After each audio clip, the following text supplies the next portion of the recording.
DB হেফাজতে রিমান্ডে থাকা সাবেক তথ্য ও প্রযুক্তি প্রতিমন্ত্রী জুনায়েদ আহমেদ পলক জিজ্ঞাসাবাদে চাঞ্চল্যকর সব তথ্য দিচ্ছেন। সরকার পতনের আগ মুহূর্তে আওয়ামী লীগের নীতি নির্ধারণী ফোরামে কি আলোচনা চলছিল সেটা উঠে আসে পলকের জবানবন্দিতে। পলক জানান, এক দফা আন্দোলন তীব্র হয়ে উঠলে প্রধানমন্ত্রী শেখ হাসিনাকে পদত্যাগের আহ্বান জানিয়েছিলেন তিনি।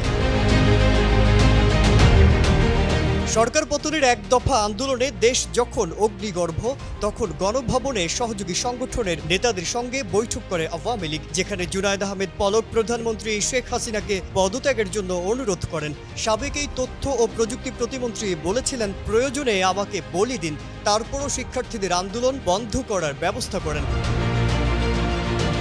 শিক্ষার্থীদের চোখের ভাষা ও মনের ভাষা বোঝার চেষ্টা করতে প্রধানমন্ত্রী ও আওয়ামী লীগ নেতাদের অনুরোধ করেন পলক। এ সময় সাবেক সড়ক পরিবহন ও সেতুমন্ত্রী ওবায়দুল কাদের তেড়ে যান পলকের দিকে।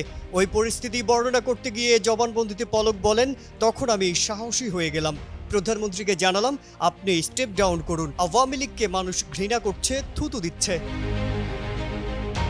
শেখ হাসিনা সরকারের পতনের পর গ্রেফতার হওয়া রথী মহারথীরা নানা প্রশ্নবাণে জর্জরিত। ডিবি পুলিশের রিমান্ডে তারা দিচ্ছেন চাঞ্চল্যকর সব তথ্য। শিক্ষামন্ত্রী মহিবুল হাসান চৌধুরীর চাপেই 10 মিনিট স্কুলের সঙ্গে 500 কোটি টাকার চুক্তি বাতিল করা হয় বলে জানান পলক। এদিকে সাবেক ডেপুটি স্পিকার শামসুল হক টুকু জানান, মন্ত্রী হওয়ার ইচ্ছা তার ছিল না, শুধু প্রধানমন্ত্রীর ইচ্ছায় মন্ত্রী হয়েছিলেন। সালমান এফ রহমান জানান, আমাকে জেলে রাখা হলে দেশ ক্ষতিগ্রস্ত হবে।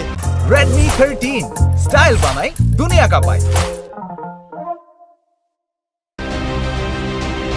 আয়নাঘর সৃষ্টিসহ নানা বিতর্কিত কর্মকাণ্ডে জড়িত সাবেক সেনা কর্মকর্তা জিয়াউল হাসান জানান, আমার প্রতিষ্ঠান থেকে সবার ফোন কল রেকর্ড করা হয়নি। নির্দিষ্ট কিছু লোকের ফোন কল রেকর্ড করা হয়, কারো হোয়াটসঅ্যাপ কল রেকর্ড করা হয়নি। ভয় দেখানোর জন্য এটা ছড়ানো হয়েছে যে হোয়াটসঅ্যাপ রেকর্ড করা হচ্ছে।